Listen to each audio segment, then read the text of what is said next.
Hi friends, welcome to village reality channel. இன்றைக்கி இந்த வீடியோவில் என்ன பார்க்க போகிறோன்னா, இன்றைக்கி எங்கள் வீட்டில் என்ன டின்னர் இருந்தால் பார்க்க போகிறோம். இன்றைக்கி எங்கள் வீட்டில் டின்னர் தோசை தான் ப்ரிப்பேர் பண்ணியிருக்கேன்னா, தோசை ப்ளஸ் தேங்காய் சட்னி தான் இன்றைக்கி செஞ்சுருக்கேன். இப்போ தான் அத்தையும் மாமாவும் கடையிலேருந்து வந்தாங்க, அவங்களுக்கு தான் தோசை போட்டுட்ருக்கேன். மாமா குளிச்சுட்ருக்காங்க. இன்றைக்கி தோசைக்கு என்ன சைட் டிஷ்ஷுன்னு பார்த்தீங்கன்னா தேங்காய் சட்னி தான். ஒரே ஒரு சைட் டிஷ் மட்டும்தான் பண்ணியிருக்கேன். இல்லாட்டி எப்போவும் 2-3 சட்னி இருப்பேன். எங்கள் மச்சான் இருந்தால் ஒரு தோசைக்கு 3 சட்னி கேட்பார்.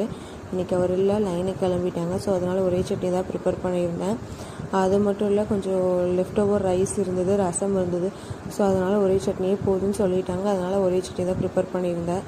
அண்ட் ஃபைனலாக அத்தைக்கும் மாமாவுக்கும் எல்லாத்துக்கும் தோசை ஊற்றி கொடுத்துட்டு நானும் தோசை போட்டு ப்ளஸ் தேங்காய் சட்னியோட சூப்பராக இன்றைக்கி எங்கள் வீட்டோட டின்னரை கம்ப்ளீட் பண்ணிட்டோம். ஐ ஹோப் இந்த வீடியோ உங்களுக்கு பிடிச்சிருக்குன்னு நினைக்கிறேன். நாளைக்கு மார்னிங் இதை விட இன்ட்ரெஸ்டிங்கான வீடியோவை பார்க்கலாம். பாய், தேங்க்யூ.